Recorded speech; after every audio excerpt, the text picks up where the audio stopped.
नमाज़ पढ़ते समय सफ़ों को सीधा रखने का चौथा फ़ायदा ये है कि इसमें शैतान को परेशान करना, शैतान को संकुचित और विचलित करना, उसको तंग करना है।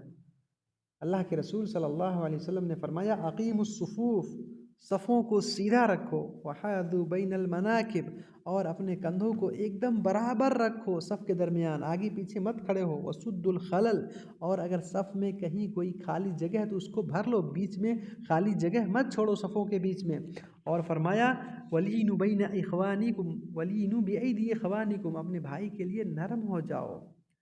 और वला तदरू फुरजातिल शैतान, शैतान के लिए सफ़ में खाली जगह मत छोड़ो, खाली जगह शैतान के लिए बीच में मत छोड़ो, सफ़ों को मिला के खड़े हो जाओ, बीच में खाली जगह हरगिज़ ना छोड़ो। और फरमाया इसका पांचवा फ़ायदा कि जो सफ़ों को मिलाता है अल्लाह उसको मिलाता है, और जो सफ़ों को तोड़ता है, सफ़ों को नहीं मिलाता, अल्लाह ताला उसको भी नहीं मिलाता है। रसूल सल्लल्लाहु अलैहि वसल्लम का फरमान है वमन वसल सफ़न वसलहुल्लाह,